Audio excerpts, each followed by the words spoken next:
ولا تشرکوا بہ شیئا،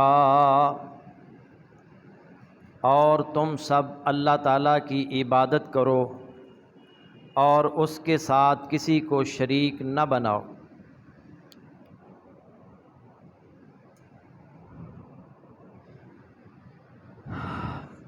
شرک کے معنی ہیں شریک کرنا، اللہ تعالیٰ کی ذات، اس کی صفات، اس کی عبادات، اس کے اختیارات اور اس کے حقوق میں کسی اور کو شریک کرنا اصطلاح میں شرک کہلاتا ہے۔ شرک جو ہے یہ حرام ہے۔ شرک کبیرہ گناہوں میں سے سب سے بڑا گناہ ہے۔ شرک جو ہے ہلاک کرنے والا گناہ ہے۔ شرک سب سے بڑا ظلم ہے، اور شرک ناقابل معافی جرم ہے، اور شرک کرنے والا جو ہے اس کے تمام نیک اعمال ضائع اور برباد ہو جاتے ہیں، چاہے وہ نماز پڑھے، چاہے وہ روزے رکھے، چاہے وہ صدقات و خیرات کرے یا کوئی بھی عمل کرے، اس کے کسی بھی نیک عمل کا اللہ کے ہاں کوئی بھی اجر و ثواب نہیں ہوتا۔ اللہ تعالیٰ نے نبی صلی اللہ علیہ وسلم سے فرمایا وَلَقَدْ أُوحِيَ إِلَيْكَ وَإِلَى الَّذِينَ مِن قَبْلِكَ، یقیناً تیری طرف بھی اور تجھ سے پہلے تمام نبیوں کی طرف وحی کی گئی۔ کیا وحی کی گئی؟ لَإِنْ أَشْرَكْتَ لَيَحْبَطَنَّ عَمَلُكَ، اگر آپ نے شرک کیا تو بلا شبہ آپ کے اعمال ضائع ہو جائیں گے۔ وَلَتَكُونَنَّ مِنَ الْخَاسِرِينَ، اور یقیناً آپ خسارہ پانے والوں میں سے ہو جائیں گے۔ کنہیں کہا جا رہا ہے؟ رسول اللہ صلی اللہ علیہ وسلم کو، اور ہر نبی کو اللہ تعالیٰ نے یہ کہا کہ اگر آپ نے بھی شرک کیا تو آپ کے بھی نیک اعمال ضائع ہو جائیں گے، برباد ہو جائیں گے۔ نبیوں سے شرک نہیں ہو سکتا۔ اللہ تعالیٰ نے شرک کی قباحت واضح کرنے کے لیے کہا ہے کہ اگر نبیوں سے بھی شرک ہوتا تو اللہ ان کے اعمال کو بھی ضائع کر دیتا، برباد کر دیتا۔ اور اللہ تعالیٰ نے ایک اور جگہ پر چند نبیوں کا نام لے کر فرمایا وَلَوْ أَشْرَكُوا لَحَبِطَ عَنْهُمْ مَا كَانُوا يَعْمَلُونَ، اگر فرضاً یہ حضرات بھی شرک کرتے تو جو کچھ یہ اعمال کرتے تھے وہ سب عقارت ہو جاتے، ضائع ہو جاتے۔ نبیوں کا نام لے کر اللہ تعالیٰ نے کہا کہ اگر ان سے بھی شرک ہوتا تو اللہ ان کے اعمال کو بھی ضائع کر دیتا، برباد کر دیتا۔ آج ہم دیکھتے ہیں کہ مسلمانوں کے اندر شرک جو ہے وہ سرایت کر چکا ہے۔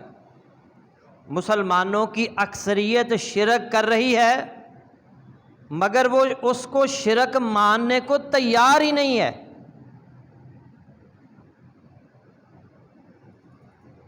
اور یاد رکھیں، آگے میں ابھی بتاؤں گا کہ شرک کیا کیا ہو رہا ہے۔ مشرک جو ہے اسے اللہ نے معاف نہیں کرنا، یہ ہمیشہ جہنم میں رہے گا۔ اِنَّهُ مَن يُشْرِكْ بِاللَّهِ، یقین مانو کہ جو شخص اللہ کے ساتھ شرک کرتا ہے فَقَدْ حَرَّمَ اللَّهُ عَلَيْهِ الْجَنَّةَ، یقیناً اللہ نے اس پر جنت حرام کر دی ہے، وَمَأْوَاهُ النَّارُ، اور اس کا ٹھکانہ جہنم ہے، جہنم کی آگ ہے۔ اسی طرح ایک اور روایت میں آتا ہے، عبداللہ بن مسعود رضی اللہ تعالیٰ عنہ راوی ہیں، بخاری شریف کی حدیث ہے نبی صلی اللہ علیہ وسلم نے فرمایا من مات وہو یدعو من دون اللہ ندن دخل النار، جس شخص کی موت اس حالت میں آئی کہ وہ اللہ کے علاوہ کسی اور کو شریک کو پکارتا تھا تو وہ جہنم میں جائے گا، اس کا ٹھکانہ جہنم کی آگ۔ نبی صلی اللہ علیہ وسلم نے بعض صحابہ کو نصیحتیں فرمائیں، حضرت ابو ذر رضی اللہ تعالی عنہ کو بھی اور سیدنا معاذ بن جبل رضی اللہ تعالی عنہ کو بھی۔ آپ نے فرمایا، حضرت معاذ کو 10 وصیتیں آپ نے کی، 10 نصیحتیں کی، اور پہلے نمبر پر آپ نے کہا لا تشرک باللہ شیئا وَإِن قُتِلْتَ أَوْ حُرِّقْتَ، اے معاذ اللہ کے ساتھ کسی کو شریک نہ بنانا، ان قتلت، خواہ تجھے قتل کر دیا جائے، او حرقت، یا تجھے جلا دیا جائے، اپنے ٹکڑے ٹکڑے، ایک حدیث میں آتا ہے او قطعت، خواہ تجھے ٹکڑے ٹکڑے کر دیا جائے، اپنے ٹکڑے ٹکڑے کروا لینا مگر اللہ کے ساتھ کسی کو شریک نہ بنانا، اپنے آپ کو آگ میں زندہ جلوا لینا مگر اللہ کے ساتھ کسی کو شریک نہ بنانا۔ اس لیے نبی صلی اللہ علیہ وسلم نے فرمایا کیونکہ اگر اس نے شرک کیا تو اس کی بخشش ہونی نہیں ہے، اور اللہ رب العزت مشرکوں سے اتنا ناراض ہے کہ اگر کوئی بندہ شرک کی حالت میں اس دنیا سے چلا جاتا ہے، شرک کرتے ہوئے مر جاتا ہے، اس کے حق میں دعائے مغفرت کرنا بھی منع ہے، چاہے وہ قریب ترین رشتہ دار ہی کیوں نہ ہو۔ اللہ تعالیٰ نے سورہ توبہ آیت نمبر 113 میں فرمایا ما کان للنبی والذین آمنوا، نبی کو اور ان لوگوں کو جو ایمان لائے زیبا نہیں ہے، لائق نہیں ہے، جائز نہیں ہے ان یستغفروا للمشرکین، کہ وہ مشرکوں کے لیے مغفرت کی دعا کریں۔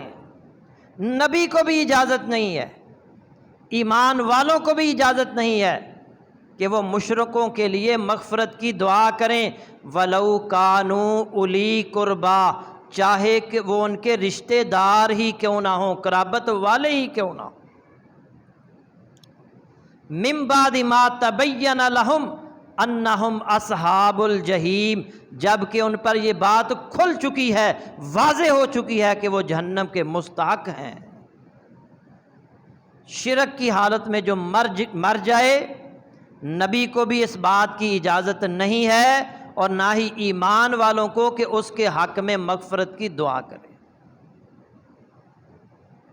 اس سے اندازہ لگائیں کہ اللہ رب العزت مشرکوں پر کتنا سخت ناراض ہے، غضبناک ہے۔ اور سیدنا انس بن مالک رضی اللہ تعالی عنہ روایت کرتے ہیں، نبی صلی اللہ علیہ وسلم نے فرمایا قیامت کے روز اللہ تعالیٰ اس دوزخی سے فرمائے گا جسے سب سے ہلکا عذاب دیا جا رہا ہوگا کہ اگر تیرے پاس اس وقت روئے زمین کی ساری دولت موجود ہو تو کیا تو اپنے آپ کو آزاد کرنے کے لیے، جہنم سے بچانے کے لیے دے دے گا؟ تو وہ کہے گا ہاں یا اللہ میں سب کچھ دینے کے لیے تیار ہو جاؤں گا۔ یعنی پوری روئے زمین کی جتنی بھی دولت، خزانے اس کے پاس ہوں، یہ وہ شخص ہے جسے جہنم میں سب سے ہلکا عذاب دیا جا رہا ہوگا، سب سے ہلکا عذاب۔ اور جہنم کا سب سے ہلکا عذاب کیا ہے؟ صحیح مسلم کی حدیث ہے، نبی صلی اللہ علیہ وسلم نے فرمایا سب سے ہلکا عذاب یہ ہے کہ اسے، اس جہنمی کو جہنم کی آگ کے جوتے پہنائے جائیں گے، آگ کے جوتے، اور ان جوتوں کی وجہ سے اس کا دماغ جو ہے وہ اس طرح کھولے گا جس طرح چولہے پر رکھی ہوئی ہنڈیا کھولتی ہے، اور وہ سمجھ رہا ہوگا کہ مجھے سب سے سخت عذاب ہو رہا ہے۔ اسے کہا جائے گا کہ اگر پوری دنیا کے خزانے تیرے پاس ہوں اور تجھ سے کہا جائے کہ یہ خزانے ہمیں دے دو، تمہیں اس جہنم کے عذاب سے چھٹکارا مل جائے گا، تم کیا کرو گے؟ وہ کہے گا یا اللہ میں سب کچھ دینے کے لیے تیار ہو جاؤں گا۔ اللہ فرمائے گا اور میں نے دنیا میں صرف ایک ہی تجھ سے مطالبہ کیا تھا، کوئی اور مطالبہ نہیں کیا تھا، میں نے صرف ایک مطالبہ کیا تھا، اللہ تشرک بی شیئا فابیت الا ان تشرک بی، وہ یہ تھا کہ تو نے میرے ساتھ کسی کو شریک نہ ٹھہرانا، لیکن تو نے میری بات نہ مانی اور میرے ساتھ شریک ٹھہرایا۔ صرف ایک ہی مطالبہ، تو نے اس بات کو نہ مانا۔ تو حضرات، شرک سے اپنے آپ کو بچانا ہے۔ شرک کیا ہے؟ اللہ تعالیٰ کی ذات میں، اللہ کی صفات میں، اللہ کی عبادات میں، اللہ کے اختیارات میں، اللہ کے حقوق میں کسی اور کو شریک بنا دینا، یہ شرک ہے۔ سب سے پہلے اللہ کی ذات میں شرک کیا ہے یہ سمجھنا ضروری ہے۔ اللہ کی ذات میں شرک یہ ہے، یاد رکھیں اللہ اپنی ذات میں اکیلا ہے، بے مثل ہے، اس کی نہ بیوی ہے، نہ اس کی اولاد ہے، نہ اس کا ماں ہے، نہ اس کی ماں ہے، نہ اس کا باپ ہے۔ اللہ تعالیٰ نے فرمایا سورہ اخلاص میں، قل هو اللہ احد اللہ الصمد لم یلد ولم یولد ولم یکن لہ کفوا احد۔ اے محمد صلی اللہ علیہ وسلم اعلان کر دو، کہہ دو کہ اللہ ایک ہے، اللہ الصمد، اللہ بے نیاز ہے، لم یلد ولم یولد، نہ اس نے کسی کو جنا ہے، نہ وہ جنا گیا ہے، نہ وہ کسی کا باپ ہے، نہ وہ کسی کا بیٹا ہے، وَلَمْ يَكُنْ لَهُ كُفُوًا أَحَدٌ، اس جیسا کوئی نہیں ہے، اس کا ہمسر کوئی نہیں ہے۔ اللہ تعالیٰ کا کسی کو بیٹا قرار دینا، جیسا کہ عیسائیوں نے عیسیٰ علیہ السلام کو اللہ کا بیٹا قرار دے دیا، یہودیوں نے عزیر علیہ السلام کو اللہ کا بیٹا قرار دے دیا، مشرکین مکہ نے فرشتوں کو اللہ کی بیٹیاں قرار دے دیا، یہ اللہ کی ذات میں شرک ہے۔ اور اسی طرح کسی فرشتے یا نبی یا کسی مخلوق کو اللہ کا بیٹا یا اللہ کی بیٹی سمجھنا یا اللہ کی ذات کا جز سمجھنا، اللہ کی ذات کا جز سمجھنا یا اللہ کے نور سے نور سمجھنا، یہ اللہ کی ذات میں شرک ہے۔ پھر سنیں سب سے اہم بات، اللہ کی کسی مخلوق کو اللہ کی ذات کا جز سمجھنا یا اللہ کے نور سے نور سمجھنا، یہ اللہ کی ذات میں شرک ہے۔ کتنے ہی ایسے اشعار ہیں ہم پڑھتے ہیں نا تو رونگٹے کھڑے ہو جاتے ہیں کہ یہ بندہ مسلمان کہلاتا ہے۔ چاچڑ وانگ مدینہ دسے تے کوٹ مٹھن بیت اللہ، ظاہر دے وچ پیر فریدن باطن دے وچ اللہ۔ چاچڑ ایک جگہ کا نام ہے، وہ کہتا ہے چاچڑ وانگ مدینہ دسے، چاچڑ بھی مدینہ کی طرح ہی ہے، اور کوٹ مٹھن یہ بھی ایک جگہ کا نام ہے، وہ کہتا ہے کوٹ مٹھن اور بیت اللہ میں کوئی فرق ہی نہیں ہے۔ اور ظاہر دے وچ پیر فریدن باطن دے وچ اللہ، پیر فرید ظاہر میں تو پیر فرید ہے لیکن حقیقت میں اللہ ہے۔ اس سے بڑا اور شرک کیا ہوگا؟ پیر فرید کو رب بنا دیا، اللہ بنا دیا۔ اور یہ شعر کہنے والا کوئی مکے کا مشرک نہیں ہے، یہ مسلمان کہلانے والوں نے شعر لکھے ہیں۔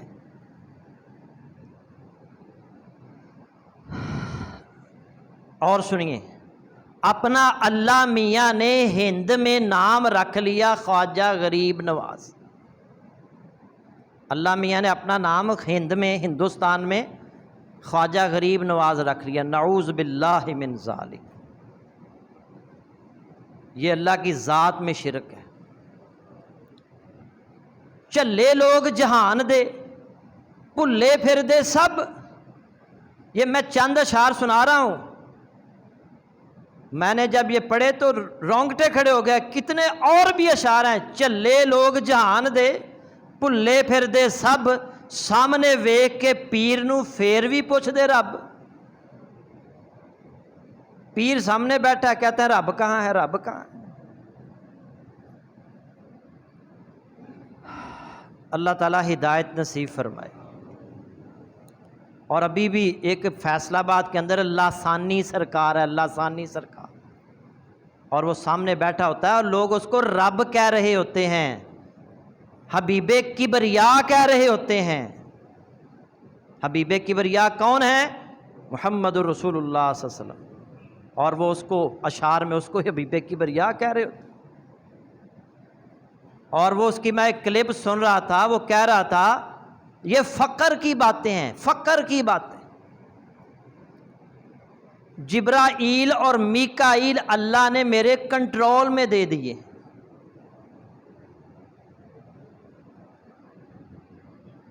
اور کہتا ہے کہ بارش ہونے لگی، میں نے کہا بارش کے فرشتے کو بارش کو روک لے، ورنہ میں جبرائیل اور میکائیل سے تیرے کان کھنچواؤں گا۔ اور ساتھ کہہ رہے یہ فقر کی باتیں ہیں، یہ تمہاری سمجھ میں نہیں آئیں گی۔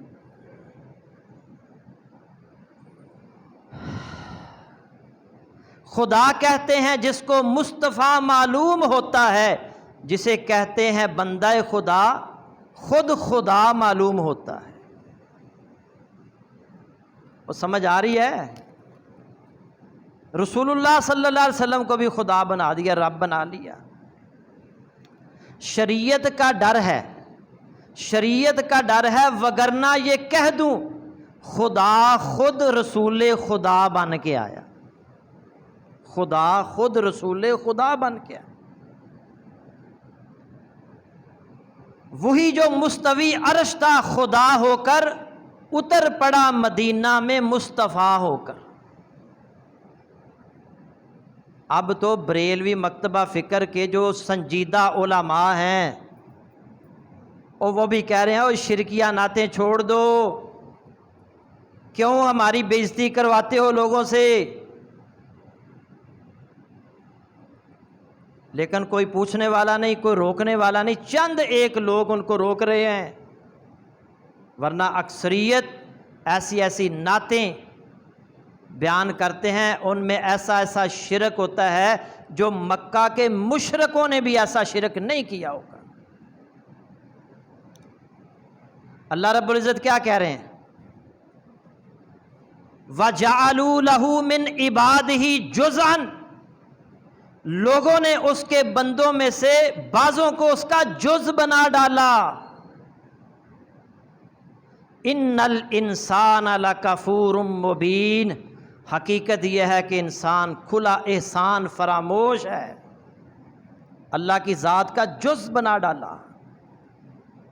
اور گاڑیوں کے پیچھے آپ دیکھتے نہیں اللہ لکھا ہوتا ہے محمد، فاطمہ، حسن، حسین اور علی سے؟ کیا مطلب ہے یہ کہ یہ پانچوں جو ہیں نا، یہ پانچوں اللہ ہیں، یہ اللہ کی ذات میں شرک۔ عیسائیوں نے کہا کہ تین الہ ہیں، اللہ، عیسیٰ اور جبرائیل۔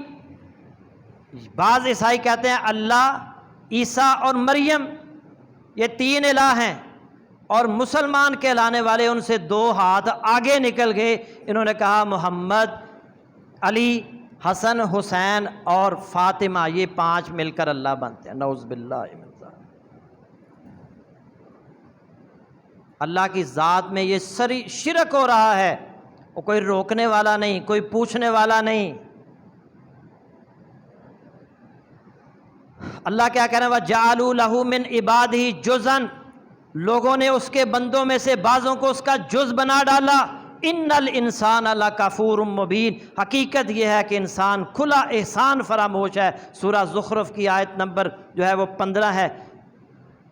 اللہ کی ذات میں شرک یہ ہے کسی انسان کو اللہ کی ذات کا جز سمجھنا یا اللہ تعالیٰ کی ذات میں مدغم سمجھنا یا اللہ تعالیٰ کو کسی انسان میں مدغم سمجھنا، یہ واضح شرک ہے، کھلا شرک ہے، اللہ کی ذات میں شرک ہے۔ اور اللہ رب العزت تو فرما رہے ہیں، عیسائیوں نے کہا نا کہ عیسیٰ اللہ کے بیٹے ہیں، اللہ نے کیا کہا، کیا تبصرہ فرمایا قرآن کے اندر، لَقَدْ كَفَرَ الَّذِينَ قَالُوا إِنَّ اللَّهَ هُوَ الْمَسِيحُ ابْنُ مریم، یقیناً کفر کیا ان لوگوں نے جنہوں نے کہا کہ مریم کا بیٹا مسیح ہی اللہ ہے، یہ کفر ہے۔ عیسیٰ علیہ السلام کو اللہ کا بیٹا قرار دینا یا اللہ قرار دینا، اللہ کہہ رہے ہیں لَقَدْ كَفَرَ الَّذِينَ، یقیناً کفر کیا ان لوگوں نے۔ آگے اللہ کیا کہہ رہے ہیں، غور طلب بات، قُلْ فَمَنْ يَمْلِكُ مِنَ اللَّهِ شَيْئًا إِنْ أَرَادَ أَنْ يُهْلِكَ الْمَسِيحَ ابْنَ مَرْيَمَ وَأُمَّهُ وَمَنْ فِي الْأَرْضِ جَمِيعًا، اے نبی کہہ دیجئے اگر اللہ مسیح ابن مریم کو اور اس کی ماں کو اور تمام زمین والوں کو ہلاک کر دینا چاہے تو کس کی مجال ہے کہ اس کو اس ارادے سے باز رکھے۔ اگر ان کو اللہ ہلاک کر دینا چاہے، عیسیٰ علیہ السلام کو، ان کی ماں کو اور روئے زمین میں بسنے والی ساری مخلوقات کو اللہ ہلاک کرنے کا ارادہ کر لے تو کس کی مجال ہے جو اللہ کو روک سکے۔ وَلِلَّهِ مُلْكُ السَّمَاوَاتِ وَالْأَرْضِ وَمَا بَيْنَهُمَا، اللہ تو زمین و آسمانوں کا اور ان سب چیزوں کا مالک ہے جو زمین و آسمانوں کے درمیان پائی جاتی ہیں۔ یخلق ما یشاء واللہ علی کل شیء قدیر، وہ جو کچھ چاہتا ہے پیدا کرتا ہے، وہ ہر چیز پر قادر ہے۔ سورہ مائدہ کی آیت نمبر 170۔ اور اللہ تعالیٰ نے سورہ مریم میں اس سے بھی سخت الفاظ میں تنبیہ فرمائی، جو کہتے ہیں اللہ کا عیسیٰ اللہ کے بیٹے ہیں، عزیر اللہ کے بیٹے ہیں، اللہ کی اولاد ثابت کرتے ہیں۔ اور میں کتاب ایک پڑھ رہا تھا، اللہ تعالیٰ ہدایت نصیب فرمائے، ایک پیر کے پاس جو ہر وقت چوڑیاں پہنے رکھتا تھا، چوڑیاں پہنے رکھتا تھا اور زیورات پہنے رکھتا تھا اور بن سون کر رہتا تھا، لوگ ایک عورت اس کے پاس آئی، اس نے کہا میرا بیٹا گم ہو گیا ہے، وہ مل نہیں رہا۔ اس نے کہا مل جائے گا، تم گھر چلی جاؤ۔ وہ چلی گئی، پھر اگلے دن آئی، بیٹا نہیں ملا۔ اس نے کہا چلی جاؤ مل جائے گا، وہ پھر چلی گئی، پھر اگلے دن آ گئی، بیٹا نہیں ملا۔ وہ ایسے باہر نکلا میدان کے اندر اور اس نے کہا میں ابھی چوڑیاں توڑ کر تیری زوجیت سے نکل رہا ہوں، اس کا بیٹا واپس کیوں نہیں آ رہا؟ وہ ثابت کر رہا تھا میں اللہ کی بیوی ہوں، نعوذ باللہ من ذالک۔ پڑھیں کتابیں، ہم نے تو کبھی کتابیں پڑھی نہیں۔ ایسی ایسی اللہ تعالیٰ کی توہین میں باتیں لکھی ہوئی ہیں، اللہ کی توہین، انبیاء کی توہین۔ اور یہاں ہمارے ملک کے اندر جو قبریں ہیں، اگر آپ قبروں پر جا کر جو لکھا ہوا ہے اس قبر کے اوپر وہ ہی اگر پڑھ لیں تو بعض جو اولیاء کرام ہیں ان کی قبروں پر لکھا ہے یہ انبیاء کے بھی سردار ہیں۔ سورہ مریم میں اللہ کیا کہہ رہے ہیں، وَقَالُوا اتَّخَذَ الرَّحْمَنُ وَلَدًا، کہتے ہیں رحمان نے کسی کو بیٹا بنا لیا ہے۔ لَقَدْ جِئْتُمْ شَيْئًا اِدًّا، سخت بےہودہ بات ہے جو تم گڑھ لائے ہو۔ تَكَادُ السَّمَاوَاتُ يَتَفَطَّرْنَ مِنْهُ وَتَنشَقُّ الْأَرْضُ وَتَخِرُّ الْجِبَالُ هَدًّا، قریب ہے کہ آسمان پھٹ پڑے، زمین شک ہو جائے اور پہاڑ گر جائیں۔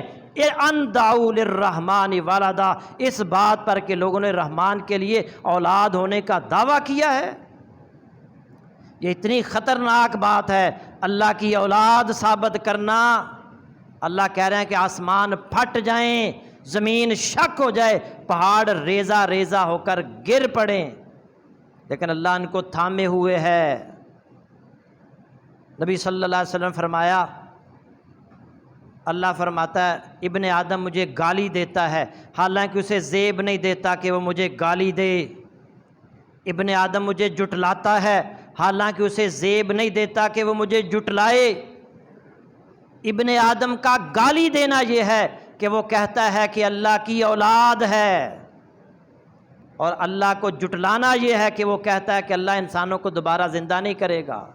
یہ اللہ کو جٹلانا ہے، اللہ کی اولاد ثابت کرنا، کسی کو اللہ کی ذات کا جز سمجھنا، کسی میں اللہ کی ذات کا مدغم ہونا سمجھنا، یا کسی کو اللہ کی ذات میں مدغم سمجھنا، یہ اللہ کی ذات میں شرک ہے، اور یہ شرک تمام شرکوں کی بنیاد ہے۔ شرک فی الذات کی وجہ سے ہی انسان شرک فی العبادات میں جو ہے نا وہ شرک فی العبادات کا مرتکب ہو جاتا ہے، اور شرک فی العبادات سے ہی شرک جو ہے وہ اسماء و صفات میں مبتلا ہو جاتا ہے۔ تو حضرات شرک کو سمجھیے، آئندہ خطبے کے اندر بھی شرک فی العبادات میں جو لوگ شرک کے مرتکب ہو رہے ہیں وہ انشاءاللہ آپ کے سامنے چیزیں رکھی جائیں گی۔ اللہ سے دعا ہے کہ اللہ تعالی ہمیں شرک سے محفوظ رکھے، قرآن و حدیث پر عمل کی توفیق عطا فرمائے، توحید پر قائم رکھے۔ وآخر دعوانا ان الحمد للہ رب العالمین۔